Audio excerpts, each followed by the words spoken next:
Taiwan's media regulator is considering whether to appeal a ruling that overturned its decision not to renew the license of a local broadcaster.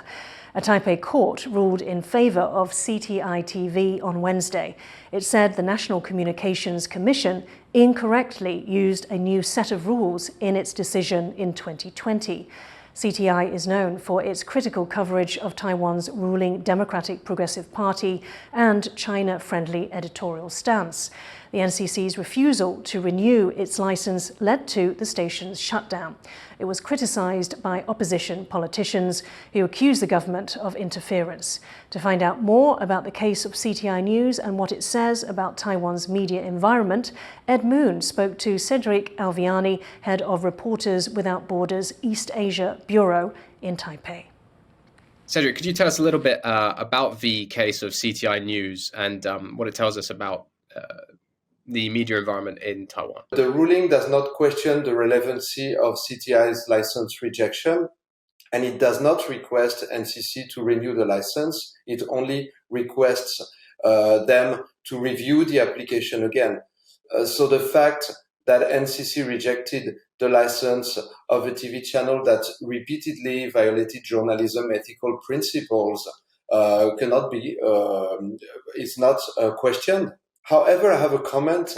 CTI is not the only mainstream channel that engages in malpractices, and the pro-green and pro-blue media are also quite often very borderline in terms of journalism ethics.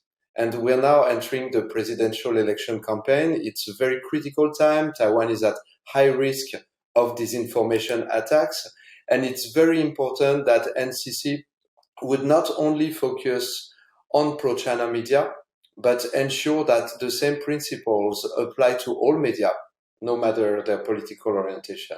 RSF recently just released its report on press freedom around the world, and in the Taiwan section, it commented on the extremely polarized media environment in Taiwan. Can you give us a little bit of an explanation of what do you mean by that? Most mainstream media openly describe themselves as supporting one of the two major political camps. The Taiwanese media are also extremely sensationalist.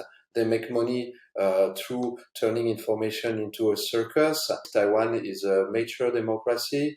We know that the government and political parties do not want to control the media, but they have to set better rules so that the media environment in Taiwan would be more healthy, because there is no healthy democracy without a healthy media environment. How exactly is it possible in a democracy with freedom of the press to balance that freedom with the potential for interference from a country such as China? Freedom of the press is different from freedom of expression. Freedom of expression means that you can say whatever you want, and I believe this right is guaranteed in Taiwan. But when one is operating a media, the media has the obligation to base its reporting on facts, not opinions. The purpose of a media is not to impart political opinions and force its readers or viewers to adopt its views. The purpose of a media is to impart factual information and let the people make their own decision based on these facts.